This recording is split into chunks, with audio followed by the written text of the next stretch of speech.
CBS News 24/7, and we start this hour with breaking news. Word out of Washington, D.C. that the much discussed and much talked about in recent days, Matt Gaetz, former representative out of Florida, is now pulling out of his vetting for the position that Donald Trump had tapped him to be. So let's go live to Axios senior contributor Margaret Talev right now to talk about this. Margaret, this is news just now breaking. Tell us about what you are hearing. Yes, we're actually hearing it from Matt Gaetz himself.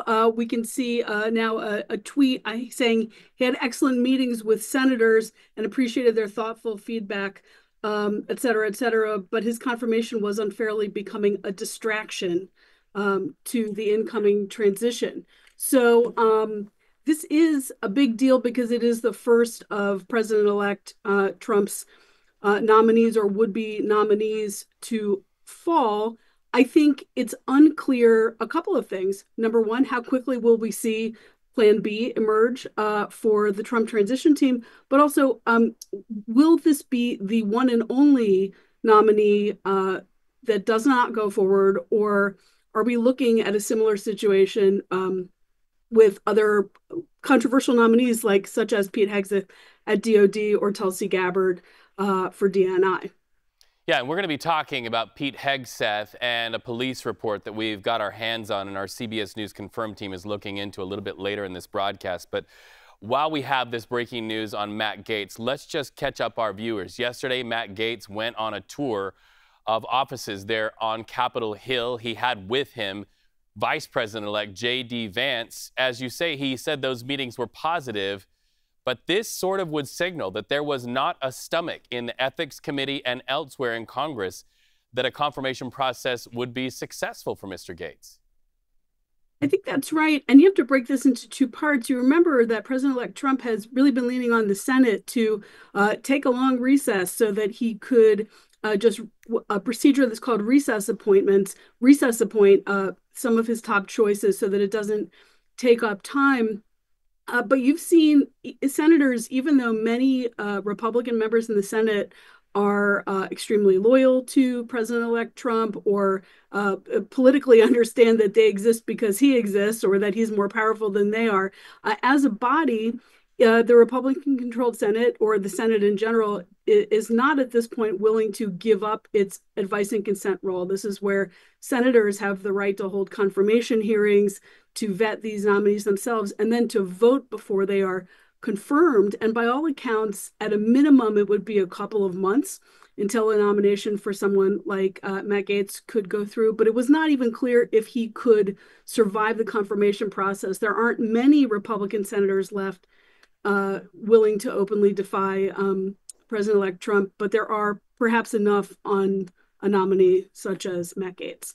And we know Matt Gaetz was under investigation on several points with that ethics committee. And yesterday, they couldn't come to a decision on whether to release that report so the American public could see what the results of that investigation were. What do you think really did it for Mr. Gaetz? What is it, the contents of the report? Was it new reporting relative to allegations that payments were made to various women? What was it, do you think? Yeah, I mean, I think there are two things going on, and one is the nature of the allegations that involved a couple years of investigation that ultimately did not end up with criminal charges, but that the Ethics Committee had a lot of information on, including a lot of allegations around sex, including potentially sex with an underage woman and drug use, behavior such as that.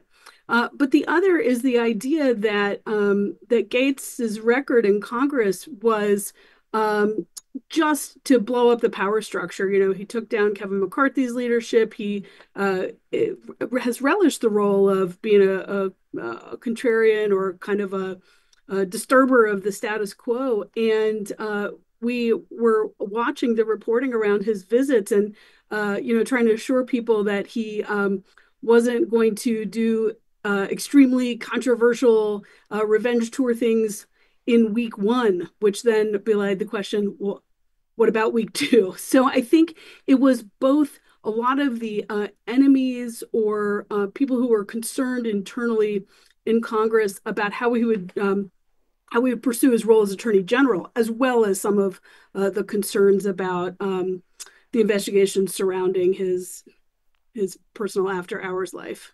And we remember in the hours after Gaetz was tapped by Donald Trump for that very powerful position, Senator Lindsey Graham was asked in the hallways of Congress what he thought about this. And to my memory, the senator had two things to say. He said Mr. Gaetz, is very smart, but he also characterized the relationship between Mr. Gaetz and the president-elect Donald Trump as being very close. I believe he used the words, not brothers, but close. Are we getting any indication out of the Trump camp what they think about Matt Gaetz? And if you're just joining us now, he has now pulled out of being contended for that attorney general position. Any word from the Trump camp at this hour?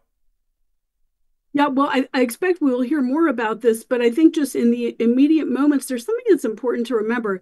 Would Donald Trump have been happy if Matt Gaetz had become his first attorney general?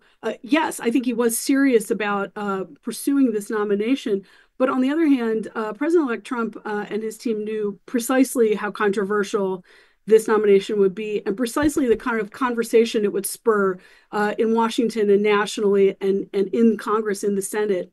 And it had that intended effect. I think if you look at this as one of a series of nominations that turn conventional wisdom on its head and seek to put people into top roles in government whose sort of claim to fame is their desire to destroy the status quo of government, that part of what Donald Trump is doing here is not just about Matt Gaetz, but is trying to see how far he can push the Senate to go along with his approach to his first 100 days in office, his first 2 years in office. And this was part of that effort. He's testing it in this transitionary period before he actually takes office. And so I think for him, for Gaetz, this was a way to bow out of Congress before that ethics report would have been released. I think this is not the last we will see of Matt Gaetz. I'm sure we will see him and hear him as a supporter of President-elect Trump, even if it is outside of government, maybe in some sort of a media role,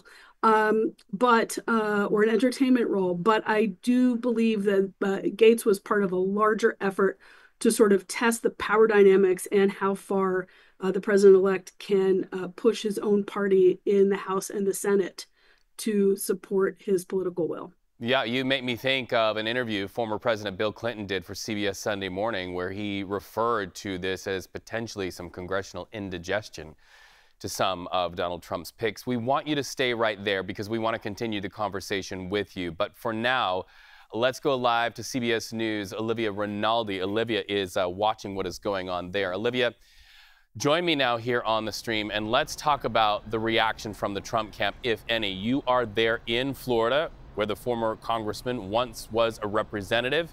Now he's no longer in that job, and it looks like he won't be getting the job of Attorney General of the United States.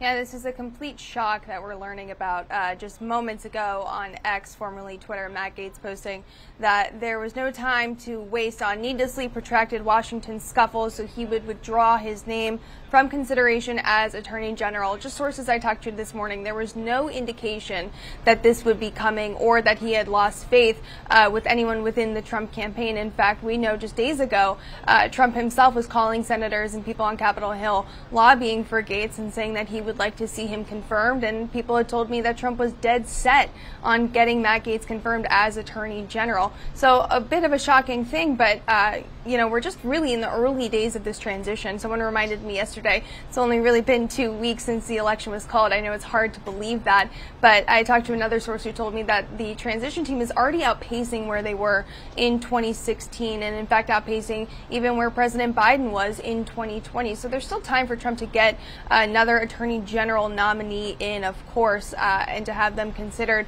by the Senate. But yes, by all indications, this was a breaking news moment. I'm out to people asking if they knew this would be happening, if there's any reaction, if there were conversations with the president-elect before Matt Gaetz withdrew his name from the nomination. And as we point out yesterday, he was on Capitol Hill, lobbying for himself and meeting with senators. And by and large, there seemed to be a decent reception to him. But I do want to point out he was talking talking to a lot of Trump loyalists, a lot of the Trump faithful senators who are likely to support any pick that he would put forward. So he got a good reception there. But several senators did appear to hold out or say he had a long road to go. One of the senators that struck me by that was Joni Ernst of Iowa, the Republican from there.